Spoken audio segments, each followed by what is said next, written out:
Hallelujah, hallelujah. आज बड़ा खास वक्त है कि हम खुदावंद की हुजूरी में बैठे हैं और खुदावंद की हुजूरी में बैठकर हम आज खानदानी जिंदगी के हवाले से देखेंगे। आज अभी खैर हमारे दर में नहीं पहुंचे भाई परवेज और बहन ट्रीजा। आज उनकी वेडिंग एनिवर्सरी है और इसके साथ साथ भाई शीन जॉर्ज और बहन जोसफिन, उनकी भी आज वेडिंग एनिवर्सरी है और बहन क्रिस्टीना की आज बर्थडे है। Hallelujah, praise the Lord. तो मेरी तरफ से, चर्च की तरफ से, हमारे खानदान की तरफ से आप सबको वेडिंग एनिवर्सरी, भाई आपको, बहन को, भाई को, बहन को और बहन को बर्थडे मुबारक हो। हालेलुया। तो आज हम देखेंगे खुदावंद के कलाम में से, जिंदा कलाम में से, खानदानी जिंदगी के हवाले से। वो इसलिए कि जब भी वेडिंग एनिवर्सरी आती है तो जाहिर सी बात है, अच्छी बात है कि हम खानदानी जिंदगी के हवाले से थोड़ा सा सीखें ताकि हमारे ईमान को और मजबूती मिले। हम सब जानते हैं कि इसकी खानदानी जिंदगी की इब्तिदा जो है वो किससे होती है? कोई बता सकता है? खानदानी जिंदगी की इब्तिदा जो है वो कहां से होती है? शादी से, ऑफ कोर्स। जब मियां बीवी शादी के बंधन में बन जाते हैं तो यहां से खानदानी जिंदगी की इब्तिदा होती है और एक नया खानदान है वो जन्म लेता है। पहली बात हम देखते हैं कि खुदावंद का जो बहुत बड़ा मंसूबा है उसके हवाले से देखते हैं। निकाले मेरे साथ जेनेसिस, अगर पैदाइश की किताब में से आप देखें और उसका पहला बाब और उसकी 26वीं आयत देखें। अभी हम थोड़ा सा सीखेंगे खुदावंद के कलाम में से खानदानी जिंदगी के हवाले से। तो 26वीं आयत में लिखा, फिर खुदा ने कहा कि हम इंसान को अपनी सूरत पर अपनी शबीह की मानंद बनाएं और वो समंदर की मछलियों और आसमान के परिंदों और चुपावर तमाम जमीन और सब जानदारों पर जो जमीन पर रेंगते हैं इख्तियार रखें। तो खुदा ने क्या कहा जी कि आओ हम क्या करें जी? इंसान को अपनी सूरत पर और अपनी शबीह की मानद बनाएं। ये खुदा का यहां से मंसूबा जो है वो शुरू होता है खानदानी जिंदगी का। खुदा ने कहा कि इंसान को हम अपनी किसकी शबीह पर बनाएंगे? अपनी शबीह पर उसने कहा, और अपनी मानंद। ये दो लफ्ज जो है देखें यहां पर गौर तलब है। इंसान को खुदा ने पहली बात क्या लिखा है जी? अपनी नहीं, दोबारा पढ़े। इंसान को अपनी सूरत पर, और आगे क्या लिखा है? अपनी शबीह की मानद बनाए। शबीह की मानंद बनाए, शबीह की मानंद। ओके, तो अपनी सूरत पर और अपनी शबीह की मानंद बनाए। तो आज मैं चूंकि खानदानी जिंदगी का जिक्र कर रहा हूं इसलिए हम शबीह और मानंद को नहीं छेड़ेंगे ताकि सारा वक्त उसमें न लग जाए। तो खुदा का जो मंसूबा है वो यहां पर नजर आता है कि खुदा ने इंसान को, इंसान जो है इस common word for male and female. Okay, तो खुदा ने इंसान को अपनी शबीह पर और अपनी सूरत पर अपनी शबीह की मानद बनाया। और आगे 27वें में लिखा, और खुदा ने इंसान को अपनी सूरत पर पैदा किया और खुदा की सूरत पर उसको पैदा किया, नर व नारी उनको पैदा किया। और आगे हम जानते हैं कि खुदा का मंसूबा इस तरह से था कि खुदा ने इंसान आदम को जो है वो पहले बनाया, उसके बाद उसमें से इंसान ने एक औरत को बनाया। And you know this, isn't it? And everybody know this. Hallelujah. आदम ने खुदा से हम देखते हैं कि जब वक्त आया कि खुदा उनको टेस्ट करे तो खुदा ने उनको कहा कि बागे अदन में से तो हर दरख्त का फल खा सकता है, लेकिन एक दरख्त का फल तो नहीं खा सकता। ये हुक्म आदम को दिया गया था। खुदा ने रिक्वेस्ट नहीं उनसे की, बल्कि ये हुक्म के तौर पर कहा कि तू बाकी सब कुछ तो खा सकता है, जितने भी दरख्त के फल हैं तो खा सकता है, लेकिन एक दरख्त का फल नहीं खाना। लेकिन इसके बाद हम ये देखते हैं कि हवा यानी उसकी जो वाइफ थी, उसको डायरेक्टली खुदा ने ये हुक्म नहीं दिया था, बल्कि उसको ये हुक्म किससे पहुंचा था? आदम से, क्योंकि वो हुक्म के बाद पैदा की गई। तो उसको आदम से इसके बारे में पता चला कि खुदा ने ये काम जो है करने के लिए कहा है कि हमने इस दरख्त का फल जो है वो बिल्कुल ही नहीं खाना। ओके, लेकिन बाद में क्या होता है कि वो फल में से खा लेते हैं, दोनों खाते हैं, पहले औरत और बाद में मर्द जो है वो उसमें से खा लेता है। जब मर्द को खुदा ने पूछा, there was a reason why he come to Adam first, हालांकि फल खुदा को नहीं पता था कि औरत ने खाया है। He knows everything, is omnipresent, he is everywhere, उसको हर चीज के बारे में मालूम था। लेकिन आदम ही क्यों, खुदा ने आदम को क्यों तलब किया और उससे सवाल किया? क्यों आदम को तलब किया गया? इसलिए कि यह हुक्म आदम को दिया गया था। आदम नोज वेल कि ये हुक्म क्या है, इसीलिए उसको जो है वो बुलाया गया। देखिए, खुदा के हुक्म से बढ़कर तरजीह जो है आदम ने औरत को दी और उस फल में से लिया और खाया। और फिर हम देखते हैं कि जब फल खा चुकते हैं तो वो गुनाह में गिर जाता है और आदम ने खुदा से बढ़कर अपनी बीवी की बात को तरजीह दी और अपनी बीवी की बात मानी और खुदा से बेवफाई की, इस तरह वो गुनाह में गिर गया। फिर हम देखते हैं कि गुनाह का इलाज खुदा ने मुहैया किया, वी ऑलरेडी सीन दिस। लेकिन हम बात कर रहे हैं कि खुदा ने अब इंसान को अपनी शबीह पर बनाया और उसमें गहरा भेद जो है वो ये है कि खुदा ने जब उनको यूनाइट किया, और बाइबल में क्या लिखा है, जिनको खुदा ने जोड़ा है उनको कोई जुदा न करे। और खुदा ने आदम और हवा को जोड़ा, खुदा ने उनको ये कहा कि वो क्या होंगे, एक तन होंगे। पहले वो दो थे, पहले वो कितने थे जी? दो थे, लेकिन खुदा ने उनको कितने पुकारा? एक तन, यानी वो एक होंगे। पहले वो दो थे, बाद में खुदा ने उनको एक कर दिया। अब शादी के बाद क्या होता है कि शादी के बाद जो है वो दोनों का स्टेटस बदलकर 2 से 1 हो जाता है। ये फार्मूला है बाइबल में। शादी के बाद क्या होता है, जब एक लड़की और एक लड़का शादी करते हैं तो शादी के बाद फौरन ही पास्टर क्या कहता है कि जिनको खुदा ने जोड़ा उनको जुदा ना करे, ऐसे होता है। फिर उनको ये बताया जाता है कि आप एक नहीं, दो नहीं, बल्कि एक तन हैं, एक तन होंगे। बाइबल की हर वर्स जो है बताई जाती है। अब वो क्या होता है कि शादी के बाद दोनों का स्टेटस बदल जाता है। पहले वो दो अलग अलग थे, शादी के बंधन में बंधने के बाद वो एक हो जाते हैं। हालेलुया, वो एक हो जाते हैं। और ये किसने किया? एक उनको किसने ठहराया? क्या किसी इंसान ने, या किसी फिरके ने, या किसी मिशन ने, या किसी और मखलूक ने? बल्कि खुदा ने इंसान को जब एक शादी के बंधन में बांधा तो उनको एक कर दिया, एक कर दिया। अब जब खुदा एक करता है तो उसके साथ हुक्म भी फरमाता है कि जिसको मैंने जोड़ा है, जिसको खुदा ने जोड़ा है, उनको कोई इंसान जुदा ना करे। No one have authority to make them separate, no one have authority. कोई दुनिया का जज, कोई दुनिया का ऐसा कोई जिसे कहते हैं एल्डर, या कोई बड़ा अक्लमंद शख्स, या कोई भी शख्स क्यों ना हो, किसी को खुदा ने ये इख्तियार दिया ही नहीं कि उनको अलग करे। क्यों? इसलिए कि मियां बीवी को तो खुदा ने जोड़ा है। हालेलुया। अब पौलुस रसूल की बात को हम देखते हैं, बल्कि 3:16 में एक दफा चलेंगे, जेनेसिस 3:16, ताकि मैं चाहता हूं कि बात जो है उसको पढ़ के देखा जाए। इसमें और की सजा का जिक्र है। इसमें अगर आप 14 से पढ़ें तो खुदा ने शाम को भी सजा दी।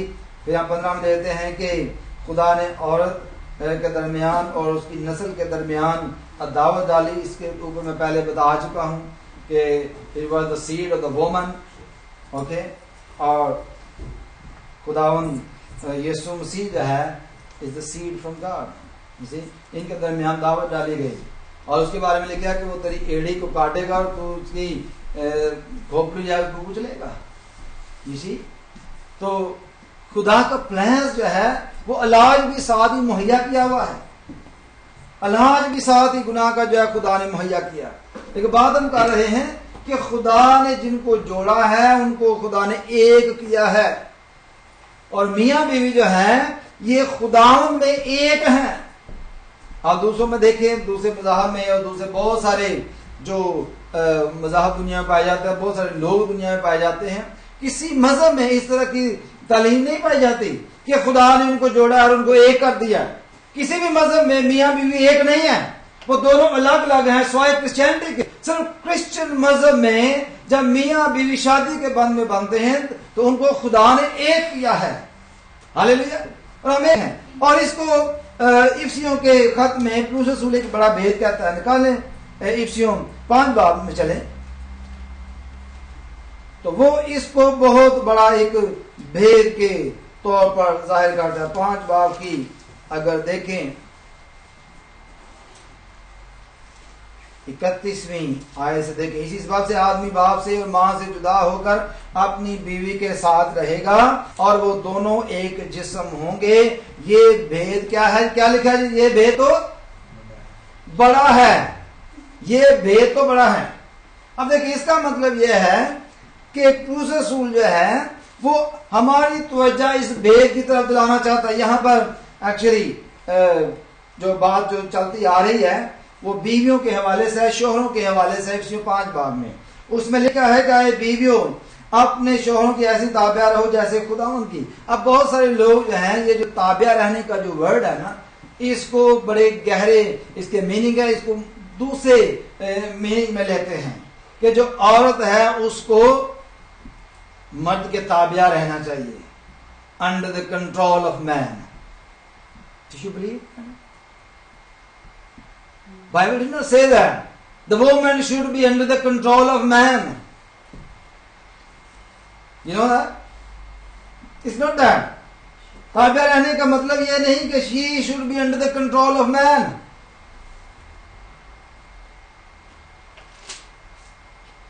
अगर मैं ये कहूं कि भाई आसिम को भी खड़ा हो जाए 1 मिनट के लिए प्लीज। अगर भाई आसिम खड़ा हो गया है, आसिम खड़ा हो गया है, ये कितने आसिम हैं? एक ही है। अपने ताबिया रह सकता है? कौन शख्स है जो अपने ही खुद ही से इनकार करे, अपने ही वो उसमें ताबिया रहे? ये फार्मूला रॉन्ग हो जाता है। आप अपने ताबिया कैसे रह सकते हो? बैठ जाए भाई। अगर खुदा ने मियां और बीवी को एक किया है और वो एक है, और एक जो है वो अपने ताबिया कैसे रहेगा? खुदा का ताबिया रहना कि ना कि हमने हस्बैंड के ताबिया रहना है? खुदा ने हमें एक बनाया है। पहले हम 2 थे, खुदा ने दोनों को एक बना दिया। अब हम 2 से 1 हो गए। अब एक जो है वो अपने ताबिया नहीं रह सकता, वरना फार्मूला गलत हो जाता है। तो ये सीक्रेट क्या है? इसलिए तो इसको पौलुस रसूल ने भेद कहा है। इसको अंडरस्टैंड करना कि ये भेद क्या है। तो भेद जो है, पहली बात यह कि औरत जो है किसी भी में मर्द की गुलाम नहीं, ना वो उसके कंट्रोल में, लिखा गया कि उसके कंट्रोल में रहे या उसकी गुलामी में रहे। इस तरह की ये तालीम नहीं है। बल्कि देखिए मैं एक और एग्जांपल देकर आपको समझाना चाहूंगा ताकि बात जो है वो खुलकर सामने आ जाए। हम देखिए घराने की जो घर में जो मैनेजर है वो औरत होती है। घर की मैनेजर कौन है? जो मैनेज करती है घर को। द मैनेजमेंट का जो काम है वो घर में करना जो है वो औरत का काम है। She is the manager in the house. Okay. और हस्बैंड क्या ठहरा? एक ही बनाया था ना खुदा ने, दोनों के एक ही बनाया ना। And he is the manager too, and he is your manager. In that sense, you should submit to your husband. You understand that? For each other. एक ही बात होनी चाहिए। ये तो नहीं कि एक मैनेजर कह रहा है मैंने इधर को जाना, दूसरा कहता है मैं इधर को जाना। यू गॉट टू, अगर आप मैनेजर हैं, किसी भी फर्म के आप मैनेजर हैं, आप अपनी मनमानी नहीं कर सकते। आपको जो भी कंपनी का कॉन्स्टिट्यूशन है उसके मुताबिक चलना होता है, जो भी लॉ है उसके मुताबिक चलना होता है। You both are the manager in one house and God made you one. और बोथ मैनेजर जो है उनको कॉन्स्टिट्यूशन के मुताबिक चलना है, जिस बाइबल में लिखा है इसके मुताबिक हम चलते हैं। हालेलुया। तो खुदा के कलाम में लिखा है कि उसने हमें एक किया है तो हम एक हैं। हालेलुया। अगर खुदा का कलाम हमें ये पढ़ाता है, समझाता है कि हमें क्या करना है, तो उसके मुताबिक चलना भी चाहिए। भी अपने शोहरों की ऐसी ताबिया रहो जैसे खुदावंद की। क्या हम खुदा का कलाम है? खुदा का कलाम हमें यह सिखाता है कि हमें गुलामी की रूह नहीं दी गई, वही रिलेशनशिप विद गॉड। तो जैसे खुदावंद की हम औरतों के बारे में लिखा है, क्या लिखा है? जैसे खुदा की ताबेदारी आप करते हो, इसी तरह आपको एक दूसरे की ताबेदारी करना है, एक दूसरे के लिए होना है, उस बात को समझना है। आपकी बात एक होनी चाहिए। आपको खुदा के कॉन्स्टिट्यूशन का पता होना चाहिए। फिर आगे लिखा जैसे खुदा, क्योंकि शौहर बीवी का सर है, जैसे कि मसीह कलीसिया का सर है। शौहर किसका सर है जी? बीवी का। कैसे सर है? अभी मैंने पढ़ा कैसे सर है? जैसे मसीह कलीसिया का सर है। अब इसको आप समझे कि औरत का सर कौन है? मर्द। कैसे है? जैसे मसीह कलीसिया का सर है। जैसे मसीह हमारा सारा सब हम एक है ना। देखिए वननेस की हम बात समझाने की कोशिश कर रहा हूं कि हमें इस बात को अंडरस्टैंड करना है। जैसे कलीसिया जो है वो मिल मिला के हम क्या है? मसीह का बदन है और एक ही बदन है, एक ही है ना। इस तरह मियां बीवी को भी एक होना चाहिए। जैसे कलीसिया एक है, ऐसे ही जैसे मसीह कलीसिया का सर है, इसी तरह का सर जो है वो हस्बैंड को होना चाहिए। किस तरह का हस्बैंड होना चाहिए जी? जैसे मसीह कलीसिया का सर है। अब मसीह कैसा सर है? जैसा मैं आप पे छोड़ता हूं, मसीह कैसा सर है? मसीह जो है वो कैसा सर है? वो हस्बैंड क्यों खामोश है? बताएं। मैं हस्बैंड से क्वेश्चन कर रहा हूं क्योंकि आप जो हैं आप अपनी बीवी का सर हो बाइबल के मुताबिक। बीवी का जो शौहर है उसका सर है, जैसे मसीह कलीसिया का सर है। और मसीह कलीसिया का कैसा सर है? बोले। वो क्या करता है? प्यार करने वाला। वो प्यार करने वाला है। और क्या करता है? क्या मसीह ने कलीसिया के लिए सफरिंग नहीं की? हमें जरा सफरिंग आ रही, कहते तेरी खातर मैं बीमार हो गया, मुझे तो बुखार चढ़ गया काम कर करके, तेरी खातर तो ये हो गया। शादी से पहले शादी के बाद कितना डिफरेंस हो जाता है। शादी से पहले मैं ये कर दूंगा, वो कर दूंगा, मेरा दिल नहीं लगता, मुझे नींद नहीं आती, मुझे वो नहीं होता, नहीं ये नहीं होता। इतनी सारी बातें, ढेरों बातें रातों रात हम गुजार देते हैं। चलो हमारे वक्तों में तो टेलीफोन भी इतना नहीं था, यू नो। आजकल तो आईफोन थे, ये फोन थे, स्काई तो ये तो वो, इतने नेटवर्क हैं और सारी सारी रात लोग जागते रहते हैं पागलों की तरह। लेकिन जब बारी आती है कि मसीह जैसा सर बनने की, तो जल्दी से भाग जाते हैं। जो किराए का जो भाड़े का चरवाहा होता है वो भाग जाता है। Jesus said I am the good shepherd. Husband को क्या हो गया है? वो जल्दी भाग जाते हैं, सेपरेशन हो जाती है, ऐसी प्रॉब्लम आती है तो डिवोर्स हो जाता है, भाग जाते हैं। क्या ऐसे शौहर जो है वो मसीह जैसे हैं? जैसे मसीह कलीसिया का सर है, ऐसे ही हस्बैंड को अपनी बीवी का सर होना चाहिए। और इसलिए ये एग्जाम्पल्स दी गई हैं क्योंकि ये भेद बड़ा है। इस तरह का इंसान को होना चाहिए। खुदा ने हमें एक किया है, सर और बदन जो है अलग कर दिया जाए तो क्या होता है? इंसान मर जाता है। इसीलिए बीवी जो है वो हस्बैंड से अलग नहीं की जा सकती और हस्बैंड जो है बीवी से अलग नहीं किया जा सकता। जिनको खुदा ने जोड़ा है उनको कोई जुदा ना करे, सोचे भी नहीं, वरना मर जाएंगे। हालेलुया। ये भेद है। जैसे मसीह कलीसिया का सर है, ऐसे ही हस्बैंड जो है वो बीवी का सर है। लेकिन ये बात याद रखें कि मसीह जैसे बनने की कोशिश करें अपने घर में, कुर्बानी देने का जज्बा होना चाहिए, बर्दाश्त का जज्बा होना चाहिए। जान देने तक वो गया है कलीसिया के लिए। हम तो जरा सी भी तकलीफ नहीं चाहते। अगर ये बात निकल जाए मेरे घर से, out, I don't want to keep you here. You know, we can't live together. I think we can't live together anymore. There is a problem going on. You see? इस तरह की बातें, और जल्दी से सेपरेशन हो जाती है, जल्दी से खत्म भी हो जाता है। You should give time to God. और ये बात याद रखें कि जैसा मसीह कलीसिया का सर है, इसी तरह का शोहर को भी सर होना चाहिए, ताकि उसको कलाम के साथ पानी से गुस्ल देकर साफ करके मुकद्दस बनाए। हालेलुया। आए शोहरों, अपनी बीवियों से मोहब्बत रखो जैसे मसीह ने भी कलीसिया से मोहब्बत करके अपने आप को उसके वास्ते मौत के हवाला कर दिया, जैसे मसीह ने किया। नमूना मोहब्बत का दिया गया है। दाऊद लव के कहता, I love you darling, I love you, I love you. जब वक्त आता है तो बस खत्म, एकदम से वो लव कहां से आता है? I can't understand this. Love खत्म हो जाता है। लव खत्म नहीं होना चाहिए, ऐसे नहीं डार्लिंग डार्लिंग करते रहना चाहिए। मसीह जैसे बनने की कोशिश करें, ताकि उसको कलाम के साथ गुस्ल से देकर साफ करके मुकद्दस बनाए, अपने घराने को मुकद्दस बनाने की कोशिश करें। ये हस्बैंड की प्रॉब्लम है, बीवी की नहीं। तो घराना मुकद्दस नहीं है तो हस्बैंड चूंकि सार है, सारा प्रोग्रामिंग तो यहां पर है। अगर आपके घर में प्रोग्रामिंग गलत हो गई है तो ब्लेम वाइफ को ना दे, अपने आप को दे। पहले सोचे तो सही कि प्रॉब्लम कहां पर हुई है, फिर उसको सॉल्व करने की कोशिश की जाती है। हालेलुया। फिर हम देखते हैं,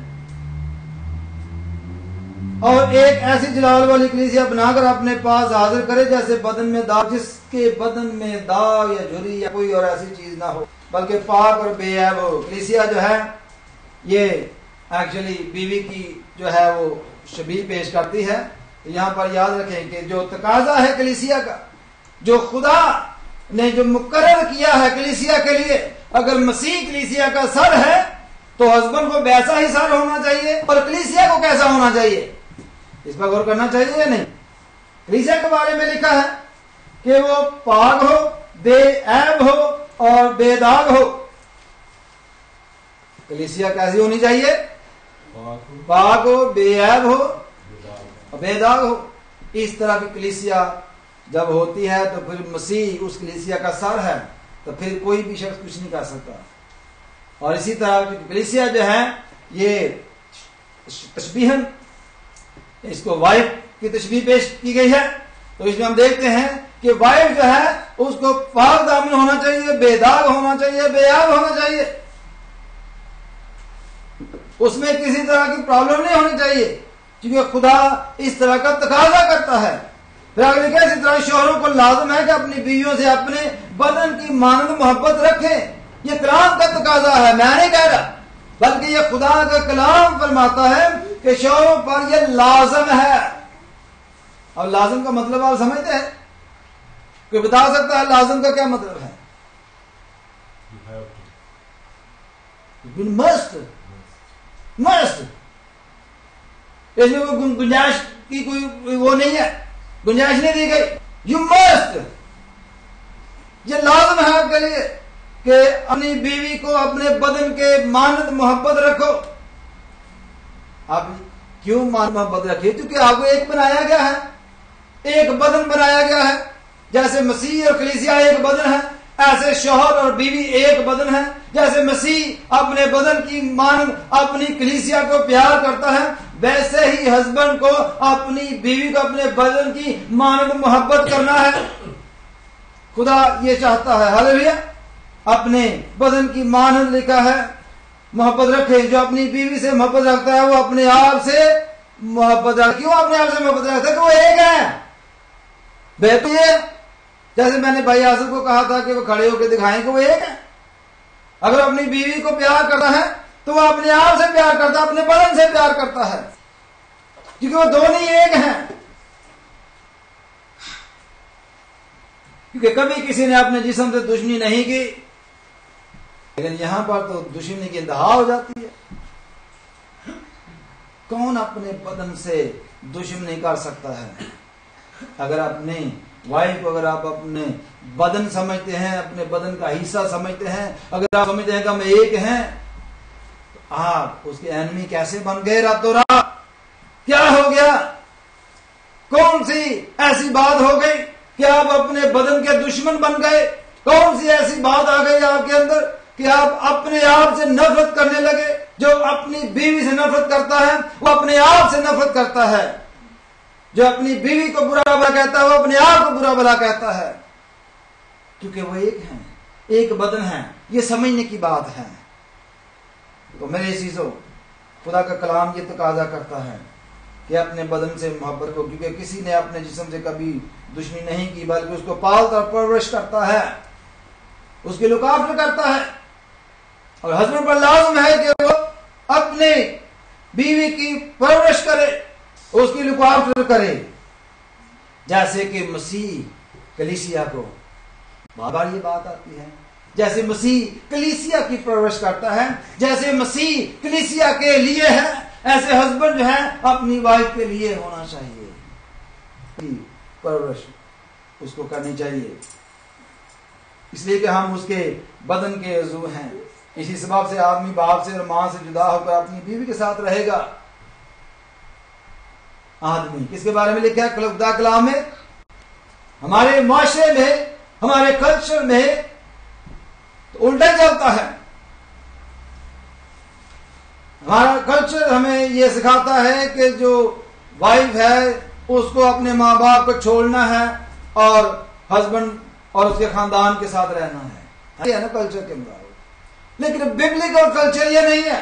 बाइबल में यह लिखा है कि वो एक हो जाते हैं, वो अपने एक नया खानदान बनाते हैं और उनको एक होना चाहिए, एक दूसरे का ख्याल करना चाहिए, और हस्बैंड की ड्यूटीज बयान की गई हैं। और हस्बैंड जो है अपने बाप को और अपनी मां से जुदा होकर अपनी बीवी के साथ रहेगा। This is the Bible saying, not me. आदमी जो है अपनी माँ बाप को छोड़ेगा, अपने घराने को छोड़ेगा और अपनी बीवी के साथ रहेगा, ना कि बीवी छोड़े और हस्बैंड के साथ रहे, जैसे हमारे कल्चर माशरे में होता है। बल्कि एक नया घर बनाएगा। क्यों रहेगा? कि वो अपनी बीवी को साथ लेगा, उसके साथ रहेगा, एक नया खानदान, एक नया घराना जो है उसको तश्कील देगा, उसकी बुनियाद रखेगा। तो इस तरह से खुदा जो है वो चाहता है कि इंसान जो अपनी खानदान की बुनियाद रखे। फिर आगे लिखा है वो अपनी बीवी के साथ रहेगा और वो दोनों एक जिस्म होंगे। Praise the Lord. कितने जिस्म होंगे जी? वो दो नहीं बल्कि एक ही जिस्म होंगे। दो मैनेजर नहीं घर में चल सकते, ये याद रखना। मैनेजर एक ही होगा, लेकिन मैनेजमेंट का जो काम है वो अपनी जगह पर है कि करेंगे तो बहुत अच्छा होगा। You know that? अगर वुमन एक्ट करे मैन की तरह घर में तो प्रॉब्लम खड़ी हो जाएगी, क्योंकि खुदा ने औरत को मैन अगर बनाना होता तो उसको मैन ही पैदा करता। तो खुदा ने आपको औरत के तौर पर पैदा किया है तो act like a woman, not like man. और मैन जो है, अगर देख क्योंकि हमारे माशरे में इस तरह की बुराइयां, इस तरह की प्रॉब्लम जो पाई जाती हैं, अगर आदमी जो है वो औरत जैसे एक्टिंग करे तो आपको कैसा लगेगा बताएं? अगर आदमी औरतों जैसी हरकतें करे तो आपको कैसा लगेगा? इसी तरह अगर औरत जो है वो मर्दों जैसी हरकतें करनी शुरू हो जाए तो कुछ अच्छा नहीं लगता। जैसा खुदा ने बनाया उसके मुताबिक हमारी एक्टिंग और हमारा सब कुछ होना चाहिए, हमारी जिंदगी वैसे गुजरनी चाहिए। अगर खुदा ने हमें मर्द बनाया है तो मर्द के तौर पर घर में रहें, मैनेज करें। अगर खुदा ने आपको औरत बनाया है तो औरत के तौर पर रहें और मैनेज करें, खुदा के कॉन्स्टिट्यूशन के मुताबिक, खुदा के कलाम के मुताबिक, जो खुदा ने हमें ऐसा ही बनाया है। फिर आगे लिखा है कि वो एक जिस्म होंगे।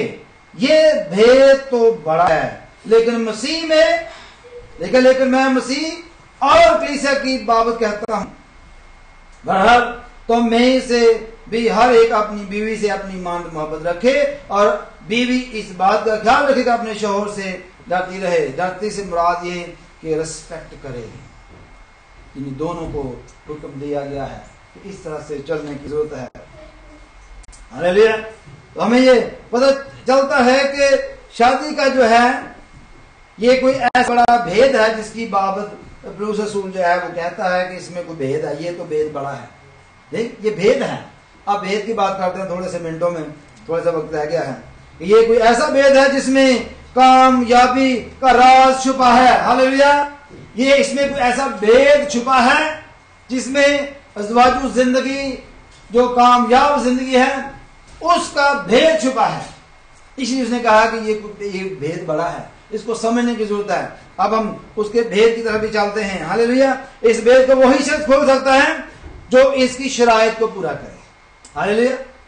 जो अगर ये भेद है मियां और बीवी इनकी जो रिलेशनशिप है ये कोई बहुत बड़ा भेद है। अगर ये भेद है तो इसको वो शख्स इस भेद को खोल सकता है जो इसकी शराइत को पूरा करे। हालेलुया। अगर आप इसकी शराइत को पूरा नहीं करते तो आप इसको खोल नहीं सकते। मिसाल के तौर पर जब इसराइल की औलाद अपने वादा की सरजमीन में दाखिल होने को थी तो मूसा ने एक बार फिर उनको जिंदगी के वो तरीके उनको याद दिलाए जो खुदा ने उनको दिए थे। रिवीजन करवाई उनकी जब वो दाखिल होने को थे, क्योंकि 40 साल गुजर गए, वो विल्डरनेस में थे। अब नई नस्ल जो है वो आ गई, नई औलाद आ गई इसराइल की, और उनको मूसा ने दोबारा से वो तौर तरीके जिन पर उनको चलना है दोबारा से याद दिलाए। क्योंकि कभी हम अपने तरीके से खुदा को खुश नहीं कर सकते, ये बात याद रखें। सिर्फ खुदा का तरीका जो बताया हुआ है, शरायत उसके लिखी है, उसी तरीके से हम उसको खुश कर सकते हैं। हालेलुया। वरना वही बात आ जाएगी जैसे कोई शख्स हो वो अपने तौर पर किसी दूसरे शख्स को खुश करने की कोशिश करता है और वो चीज उसके सामने मुहैया करें जिससे वो नफरत करता है, तो क्या वो आपको पसंद करेगा? आपका तरीका जो है वो पसंद नहीं करेगा, इसलिए कि आपने अपने तरीके से खुश करने की कोशिश की। आपने ये जाना नहीं कि उसको क्या पसंद है, उसके मुताबिक काम करते तो ये बहुत अच्छी बात थी। हालेलुया।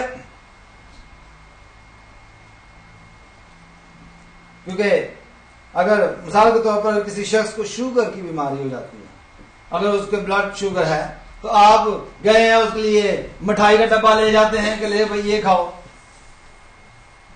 तो वो क्या कहेगा आगे से? वो आपसे ले तो लेगा मिठाई का डब्बा, उसको वो इंसुलिन पर है, उसको शुगर की बीमारी, डब्बा तो ले लेगा, लेकिन उठाकर कहां रखेगा जी? एक साइड पर रख देगा, क्योंकि वो खा नहीं सकता।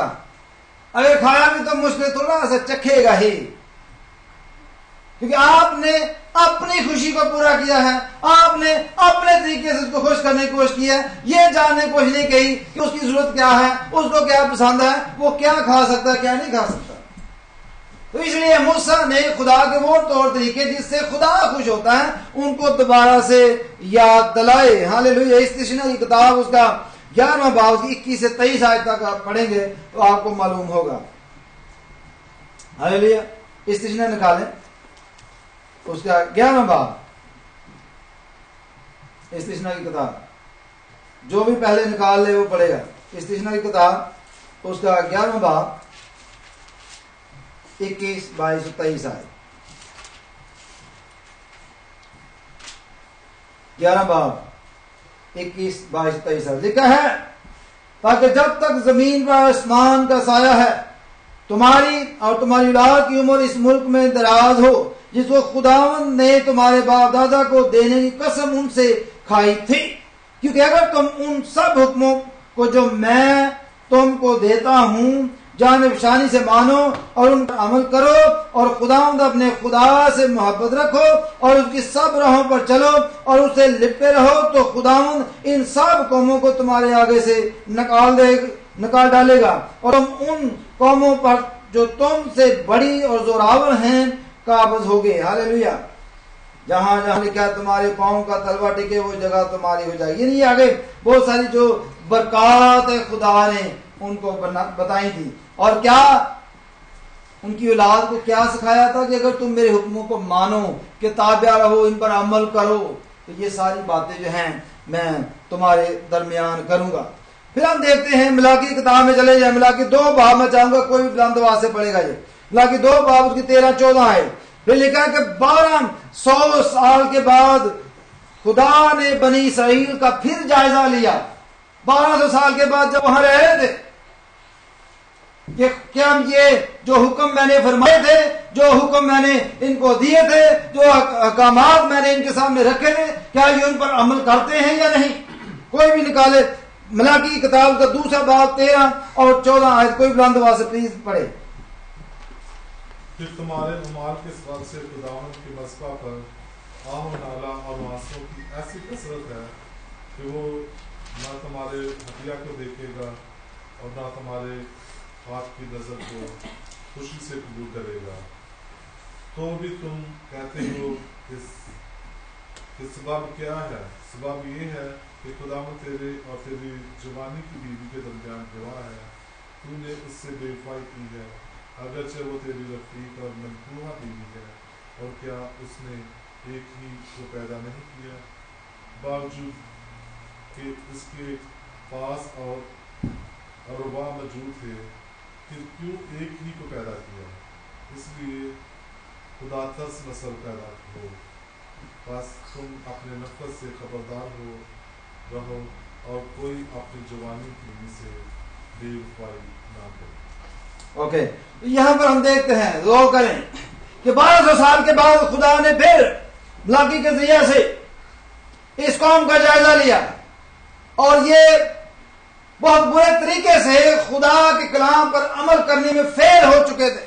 ये कौम खुदा के अहकामात पर चलने पर फेल हो चुके थे और इसलिए मिलाकी किताब में लिखा है 13 बाब में फिर लिखा है, फिर तुम्हारे माल के सबब से खुदावंद के मतलब पर आओ नाला और आंसुओं की ऐसी कसरत है कि वो तुम्हारे हदिया को देखेगा ना देखेगा और तुम्हारी हाथ की नजर को खुशी से कबूल करेगा। तो भी तुम कहते हो कि सबब क्या है?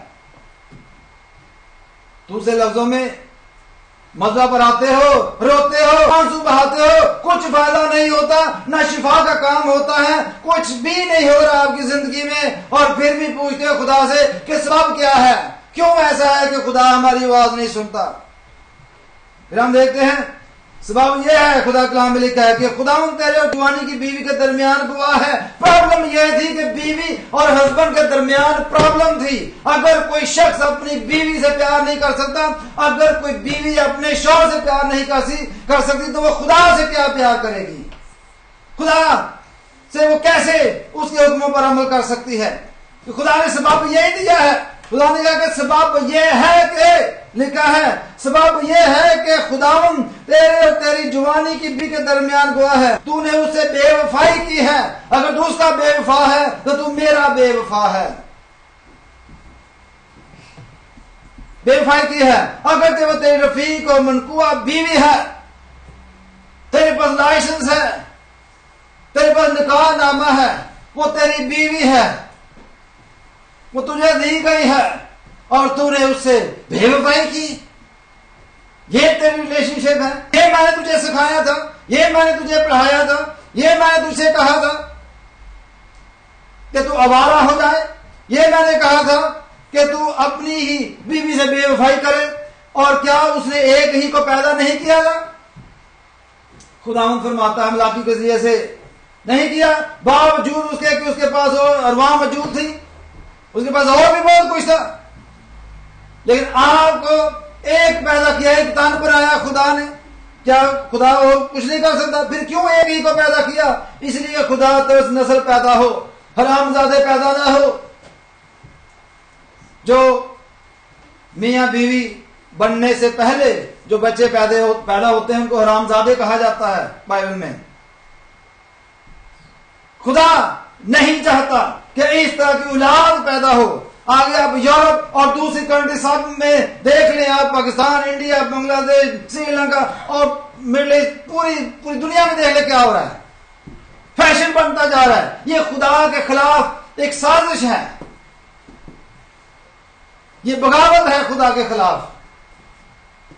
खुदा ये नहीं चाहता कि इंसान जो है वो इस तरह का हो जाए। खुदा ने ये सबब दिया है कि इसकी वजह से तुम्हारी दुआएं मज़बा पर सुनी नहीं जाती, वहां पर आंसू बहाते हो, आओ नाला करते हो, रोते हो, लेकिन आपकी आवाज मेरे तक नहीं पहुंचती। चूंकि इसलिए कि आप दोनों में बेवफाई का दस्तूर चल पड़ा है, इसलिए कि आप तो बेवफाई की जिंदगी गुजार रहे हैं, आप तो बेवफा हो गए हैं। खुदा ने ये सबब दिया है। इसराइल उस वादा में दाखिल हो चुके थे, वो खुदा की शरायत को पूरा करने में नाकाम हो चुके थे। वो अपने आप तो खुदा के वज़ा करदा मेयार जिंदगी से लुत्फ अंदोज हो रहे थे, लेकिन ऐसा नहीं था। फिर खुदा ने जब एक जायजा ले लिया तो उसको बताया कि सबब तो ये है नाकामी की तमाम वजूहात में से अहम बात ये थी कि वो खास तौर पर अपनी घरेलू जिंदगियां इस दवाजी बंधन में नाकाम हो चुके थे। ये सबब खुदा ने दिया है, इसलिए खुदा के साथ उनकी रिलेशनशिप जो थी वो खराब हो गई। इस नाकामी का नतीजा अब क्या हुआ? नतीजे पर आते हैं। नतीजा ये, इनकी नाकामी की वजह मजहबी तौर पर नहीं रही, बल्कि इसकी घरेलू जिंदगियां थी। पहली बात, इनकी नाकामी की वजह, बनी इसराइल की नाकामी की वजह, और कोई मजहबी रसूमात पर चलना नहीं थी कि वो सैक्रिफाइस ठीक तरीके से नहीं कर रहे थे, या खुदा के 10 हुक्मों पर अमल नहीं कर रहे थे, या और तरह का कानून जो था वो तोड़ा गया था, बल्कि इनकी नाकामी का सबब जो था इनकी घरेलू वजह थी। घरेलू घर में ये नाकाम हो चुके थे, इसलिए वो मजहबी तौर पर नाकाम नहीं हुए थे, बल्कि मियां बीवी की बेवफाई की वजह से खुदा से दूर थे। नतीजा हम ये देखते हैं कि खुदा उनकी दुआ कबूल नहीं करता, खुदा उनके हदिया जात भी कबूल नहीं करता। नतीजा क्या है? हमने पढ़ा कि वो मजबा पर हदिये लेके आते हैं, और वो मजबा पर आओ नाला है, आंसू बहाते हैं, लेकिन खुदा उनकी किसी भी बात को कबूल नहीं करता। दूसरे बाब की 13 और 14 में लिखा है, फिर तुम्हारे अमाल के सबब से खुदाउन के मजबा पर आओ नाल और आंसू की ऐसी कसरत है कि वो तुम्हारी हदिया को देखेगा, ना तुम्हारे हाथ की नजर को खुशी से कबूल करेगा। खुशी से। खुदा अगर आप हदिये भी डालते हो, चंदे देते हो और कुर्बानियां देते हो, कुछ भी करते हो, दान देते हो, गरीबों की मदद करते हो, वो कबूल नहीं होंगे अगर मियां बीवी के दरमियान प्रॉब्लम है। ये खुदा फरमाता है, ऐसा नहीं होगा। तो मालूम हो जाता है दवाजी जिंदगी में एक बड़ा भेद है जिसको समझना बहुत ही जरूरी है। ये भेद है, इसको भेद कहता है। अगर इस भेद को समझे बगैर अब खुदा से जुड़े हैं तो मसला बन जाता है। हमें इसको समझना बहुत जरूरी है। हालेलुया। खुदा यीशु मसीह की तालीम में हम देखते हैं कि मलाकी नबी ने इस भेद को मुकाशवा के तौर पर जाहिर किया है, और इसकी वजह जो है वो ये बताई है कि वो अपनी दुआजू जिंदगी में पूरे तौर पर फेल हो चुके थे। हालेलुया। लेकिन यीशु मसीह ने इस भेद को पूरे तौर पर खोल के सामने रख दिया। यीशु मसीह ने इस भेद को खोला है। पहली बात, यीशु मसीह पर यह सवाल किया गया कि किसी भी इसबाब से अपनी बीवी को छोड़ देना ठीक है या रवा है? जवाब में यीशु ने कहा, तुमने नहीं पढ़ा कि खुदा ने एक ही मर्द और एक ही औरत को बनाया, अब दूसरी को ढूंढते हो। जब एक ही मर्द और एक ही औरत को बनाया, उनको एक बना दिया, तो there is a division. Should be like this. इस बात से मर्द बाप और मां से जुदा होकर अपनी बीवी के साथ रहेगा, जब ये हमने वाला पढ़ा था, और दोनों एक जिस्म होंगे। हालेलुया। तो ये खुदा का प्लान था। फिर सवाल किया गया, तो फिर मूसा ने क्यों कहा कि तलाकनामा देकर छोड़ दी जाए? जो हमें खुदा यीशु मसीह ने फरमाया कि मूसा ने तुम्हारे सख्त दिली की वजह से ये कहा था, मगर शुरू में ऐसा ना था। शुरू में इस तरह नहीं होता। खुदा ने एक ही मर्द एक ही औरत को बनाया। यीशु ने कहा कि मैं ये कहता हूं, क्योंकि खुदा यीशु मसीह ने ये अहकामात फरमाए कि जो कोई अपनी बीवी को हरामकारी के सिवा किसी और सबब से छोड़ दे और दूसरी से ब्याह करे तो वो ज़िना करता है, और जो कोई छोड़ी हुई से ब्याह करे वो ज़िना करता है। देखिए, यहां तक नौबत नहीं आनी चाहिए। वो इसलिए कि जो कोई लिखा है अपनी बीवी को हरामकारी के सिवा किसी और सबब से छोड़ दे, तो इसका रिस्पॉन्सिबल वो शख्स है जो छोड़ने वाला है। He is the one who is responsible for this. उसके बाद जितने भी गुनाहों की लिस्ट लगती है, जो भी प्रॉब्लम खड़ी होती हैं, द मैन इज रिस्पॉन्सिबल। अगर उसने सबब को जाने बगैर ही सेपरेशन कर दी। आपको पता है कि खुदा ने बनी इसराइल को तलाक दी। यिर्मयाह में लिखा कि मैंने इस बेहया कौम से मैं बेजार हूं और मैंने इनको तलाक दे दी है। क्यों दे दी है? कि वो खुदाए वाहिद को छोड़कर दूसरे खुदाओं के पास चली जाती थी। ये कौम ऐसी थी कि दूसरे खुदाओं के साथ पास चलेगी, उनके साथ उसने हरामकारी की। इसको हरामकारी कहा गया है बाइबल में। अपने खुदा को छोड़कर दूसरे खुदा जो है ही नहीं सिरे से, उनके सामने जाकर सिजदे करने और उनको कबूल करना और उनके साथ रिलेशनशिप बना लेना। तो इस सबब से खुदा ने इस कौम को तलाक दे दी। और यही सबब होता है कि जब कोई औरत अपने हस्बैंड को छोड़कर दूसरे की हो जाए तो फिर तलाक जायज हो जाती है। अगर सबब नहीं तो इस तलाक का जो रिस्पॉन्सिबल है वो हस्बैंड है, उसको करार दिया गया है। He is the one who created the mess. इस सबब से अगर छोड़ दे तो ठीक है, अगर नहीं तो फिर और कोई सबब नहीं है, उसको छोड़ना ही नहीं चाहिए, क्योंकि he is the head, he is the head and head he is the responsible, head is the responsible. Hallelujah. यहां पर देते हैं खुदा यीशु मसीह सिखाना चाहते हैं कि जो शादी और ब्याह का मेयार खुदा ने मुकर्रर किया है वो दुरुस्त है, वो ठीक मेयार है कि दोनों को एक तन रहना चाहिए, एक रहना चाहिए। Praise the Lord. मर्द और को जब खुदा ने जोड़ा तो उनकी मुनफरद पहचान जाती रही, यानी वो अलग अलग थे, वो उनकी पहचान खत्म हो गई और खुदा ने उनको एक कर दिया। और गौर करें पैदाइश बाब 1 और 2 में तो खुदा खुद इस काम में बराह रास्त शामिल है, इनको एक करने में। पहला बाब और दूसरे बाब में पढ़े तो खुदा बराह रास्त इन दोनों को एक करने में शामिल है, तो फिर प्रॉब्लम नहीं होनी चाहिए थी। ये आदम का अपना फैसला नहीं था, बल्कि खुदा का फैसला था कि दोनों एक हों। किसका फैसला था? ये खुदा का फैसला था, आदम ने ये फैसला नहीं किया था।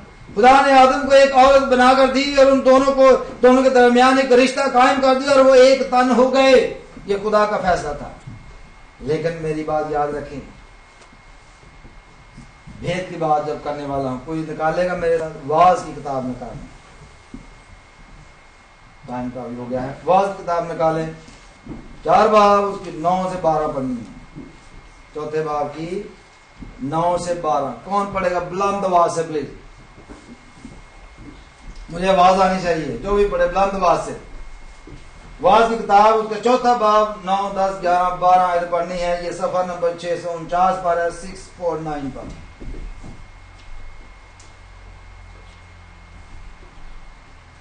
हालेलुया। जल्दी जल्दी कोई बुलंद आवाज से पढ़े।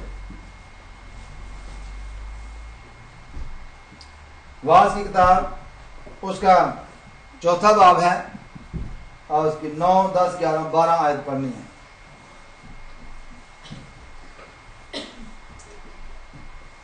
जी कोई बुलंद आवाज से पढ़ दे।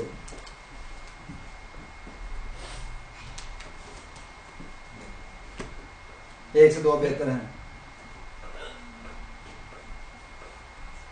फिर दो इकट्ठे, 1 से 2 बेहतर हैं। यहां से नामी आयत से 1 से 2 बेहतर है, क्योंकि उनकी मोहब्बत, उनकी मेहनत से उनको बड़ा फायदा होता है। क्योंकि अगर वो गिरे तो एक अपने साथी को उठाएगा, लेकिन उस पर अफसोस जो अकेला है जब वो गिरता है, क्योंकि कोई दूसरा नहीं जो उसे उठा खड़ा करे। फिर अगर 2 इकट्ठे लेटे तो गर्म होते हैं, पर अकेला क्यों कर गर्म हो सकता है? और अगर अगर कोई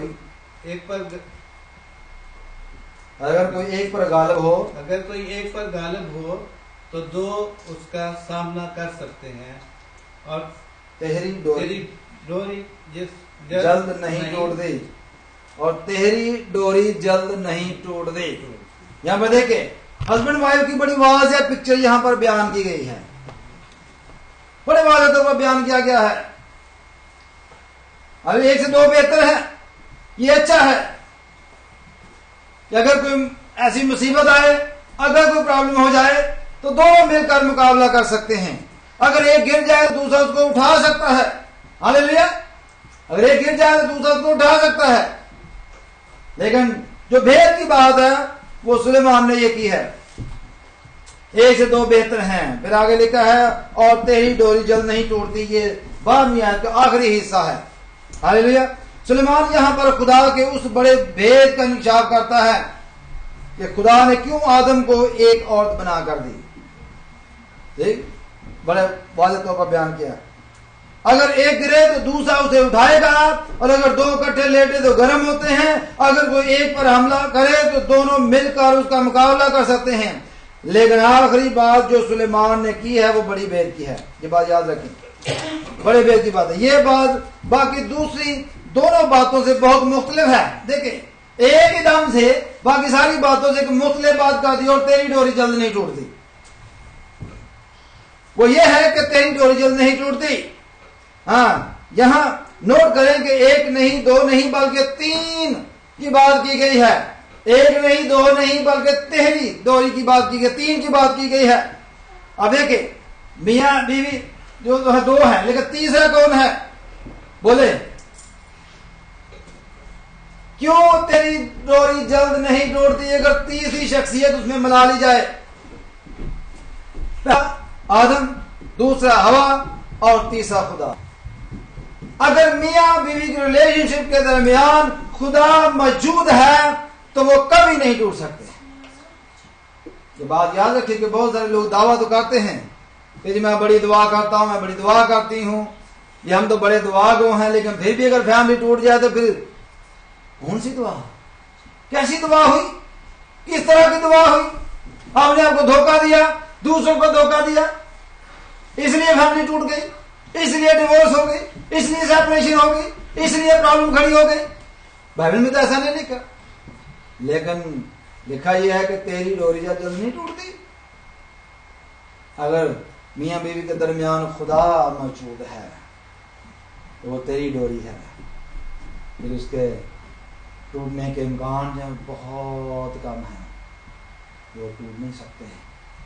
तो मेरे अजीजों, हमें इन बातों का ख्याल रखना चाहिए। एक मसीह खानदान के लिए खास बात यही है कि हमें जानने की जरूरत है कि शादी या खानदान जो है एक बहुत बड़ा भेद है। इफ्सियों 5 बाब 31 आयत में 31 से 32 आयत तक पढ़ें तो पता चलता है कि एक भेद है। रसूल कहता है बनी इस्राएल मजहबी तौर पर नहीं फेल हुए थे, बल्कि उनकी जो फेल होने की वजह थी वो उनकी घरेलू जिंदगियां थी। इसकी वजह से वो खुदा को खुश करने में नाकाम रहे। नतीजा ये हुआ कि खुदा और उनके दरमियान जुदाई हो गई। नतीजा ये होता है। और सुलेमान का जायजा ये था कि तेरी डोरी जल्द नहीं टूटती अगर मियाँ बीवी के दरमियान खुदा है। तो जब खानदान जो है वो एक होता है, मियाँ बीवी एक हैं, तो उनकी दुआएं नहीं रुकती, उनको एक होना चाहिए। क्योंकि खुदा का कलाम हमें ये सिखाता है कि मियाँ बीवी को एक होना चाहिए, उनमें इस तरह की कोई प्रॉब्लम नहीं होनी चाहिए। क्योंकि अगर हम एक हैं तो फिर खुदा जो है वो हमारे जिंदगी में बड़े बड़े मोहजे करता है, वो हमारी जिंदगी में बड़े बड़े काम करना शुरू हो जाता है, किसी बात की कमी नहीं रहती। हालेलुया। क्योंकि खुदा जो है वो ये चाहता है कि हमारी दुआएं रुक ना जाएं। खुदा ये चाहता है कि हमारी जो है किसी तरह की प्रॉब्लम नहीं होनी चाहिए हमारे दरमियान, ताकि किसी भी तरह की जो दुनियावी बातें हैं वो हमारे अंदर या हमारे दरमियान हमारे कलीसिया में नहीं होना चाहिए। क्योंकि इस तरह की बातें जो हैं वो हमारी दुआएं रोक सकती हैं, इस तरह की बातें जो हैं वो प्रॉब्लम खड़ी कर सकती हैं। हालेलुया। तो इस तरह की बातें जो हैं करने से हमारी जो खुदा के साथ जो रिलेशनशिप है वो खराब हो जाती है। पतरस निकाले, पहला पतरस उसका 3 बाब उसकी 7वीं आयत जो है इसमें भेद की बात की गई है। आखिरी बात करेंगे। पहला पतरस 3 बाब की 7 में लिखा है, आए शौहरों तुम भी बीवियों के साथ अक्लमंदी से बसर करो। अक्लमंदी से, क्योंकि आप हेड हैं और हेड में अकल होनी चाहिए। अगर हेड ही अकलों पैदल है तो फिर तो मैं कुछ कह ही नहीं सकता। क्या कहूँ, हेड जो है ना उसको अकल से भरा होना चाहिए। अक्लमंदी से बसर करो। और औरत को क्या जानकर, जो नाजुक जुल्फ जानकर उसकी इज्जत करो। नाजुक जुल्फ जानकर उसको नाज़िल जानकर उसकी क्या करो जी, क्या करो, जरा ऊंची बोले, क्या करना चाहिए, इज्जत करनी चाहिए। लेकिन हमारे मुआशरे में क्या होता है, हमारे पाकिस्तान में तो कहते हैं जी औरत पाँव की जूती है। बताएं क्या खुदा का कलाम ठीक है या वो लोग ठीक हैं? ये जिनका मुआशरा उनको सोचने दे। जो खुदा के लोग हैं उनको ऐसी बातें ज़ेबा नहीं देती कि हम इस तरह की बात भी करें। ऐसी बात करना भी गुनाह है, ये बात याद रखें। ऐसी बात करना भी गुनाह है, करनी नहीं है। लिखा है कि यूं समझो कि हम दोनों जिंदगी की नेमत के वारिस हैं। नाज़र जान कर उसकी इज्जत करो और यूं समझो कि हम दोनों जिंदगी की नेमत के वारिस हैं। दोनों एक नहीं, ये मैं बड़ी दुआ करना, ये दुआ नहीं कर दी, ये दोनों के लिए लिखा है वारिस है, ताकि तुम्हारी दुआएं रुक ना जाए। If you don't do according to the word of God then you are separate from the word from God. You see, आपकी दुआएं रुक जाएंगी, आप में वो बात नहीं रहेगी।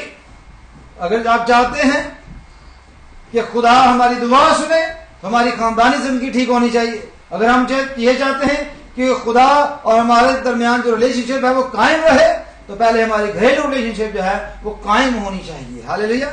यही एक वजह, यही एक सबब बयान किया गया है। बनी इसराइल जो है वो फेल हो गए खुदा को खुश करने में, वो नाकाम हो गए खुदा को खुश करने में, यही वजह है।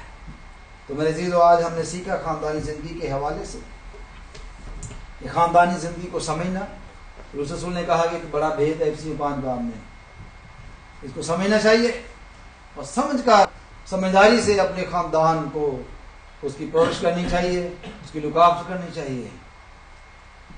जो हस्बैंड जो है वो शौहर का सर है, जैसे मसीह कलीसिया का सर है। ये बात याद रखें, आधी बात ना पढ़ा करें।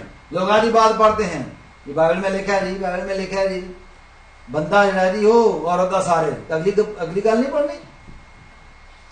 बेवकूफ सार नहीं होना चाहिए, मसीह जैसा सार होना चाहिए, जो कुर्बानी देता है, जो मदद रखता है, जो लुकावट करता है, जो जान देता है। दुनियावी सार नहीं होना चाहिए।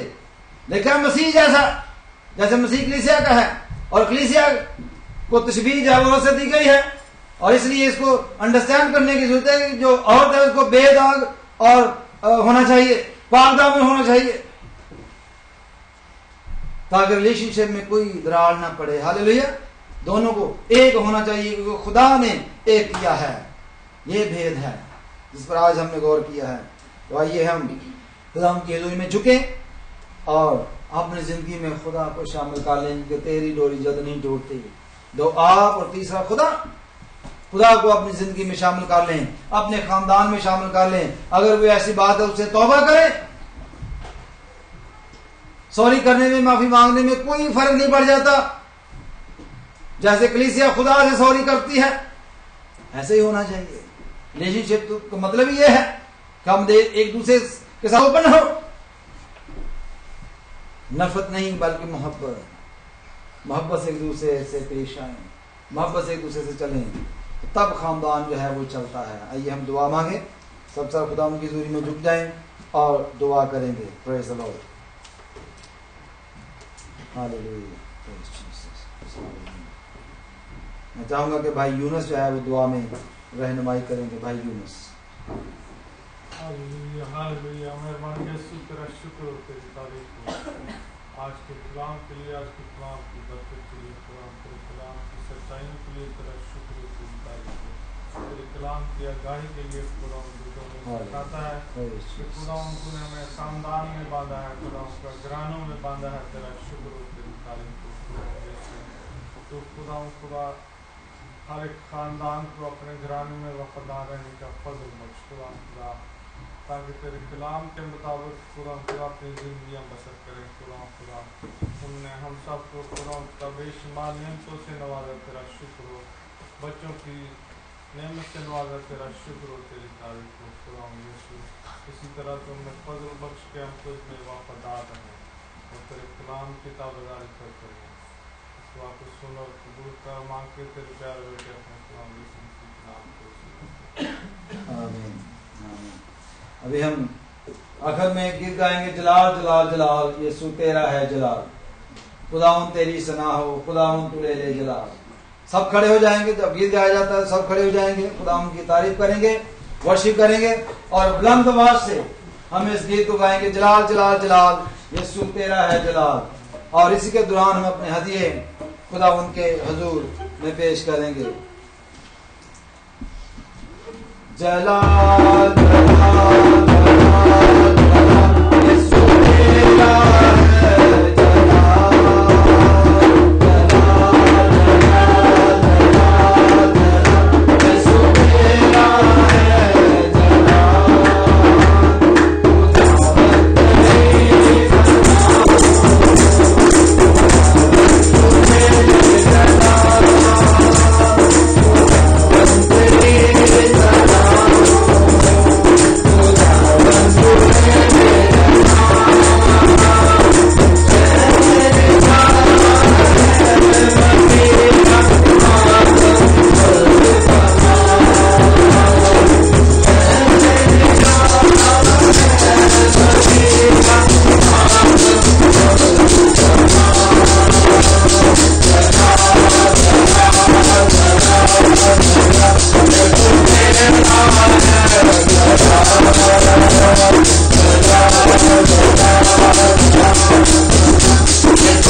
से बड़े जिंदा जलाली आसमानी खुराक, हम तो शुक्र तेरी तारीफ तेरी साइश करते हुए तेरे कदमों में आते हैं।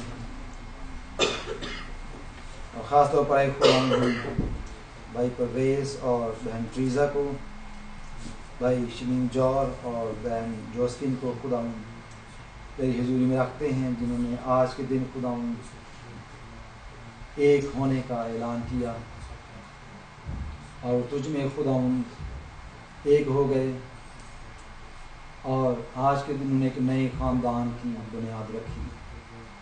खुदा हम तेरा शुक्र अदा करते हैं कि ज़िंदगियों के लिए और आइंदा ज़िंदगी के लिए खुदा तुझसे बरकत चाहते हैं, इनको इसी तरह संभाले रखना और जोड़े रखना और इब्लीस की हर किस्म की कुव्वत से बचा के महफूज रखना। इसी तरह खुदा हम बहन क्रिस्टीना को भी, जिसका आज बर्थडे है, उसको भी खुदा तेरी हुजूर में रखता हूँ।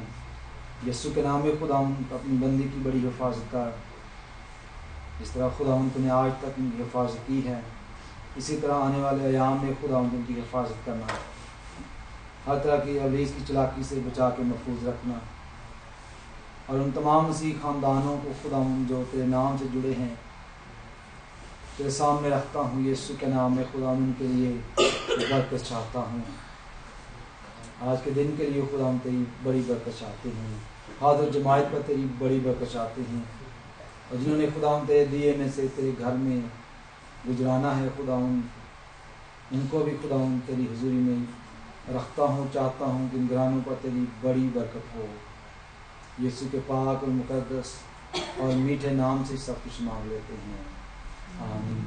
आए हमारे बाप जो आसमान पर है, प्रार्थना हो जाए, तेरी बादशाही आए, तेरी मर्ज़ी जैसे आसमान पर पूरी होती है ज़मीन पर भी हो। हमारे रोज़ की आज हमें बख्श दे, जिस तुम अपनी खुदा को माफ़ करते हैं और माफ़ कर, हमें इज़्नाश में न करने दे बल्कि बुराई से बचा, क्योंकि बादशाही कुदरत और जलाल हमेशा तेरा ही है, आमीन। अब हमारे खुदा यीशु मसीह का फजल, खुदा बाप की मोहब्बत, रूह कुद्दस की रफ़ाक़त और शराकत अब से लेकर हमेशा तक हम सबों के साथ और कुल दुनिया के ईमानदारों के साथ हमेशा तक होती रहे, आमीन।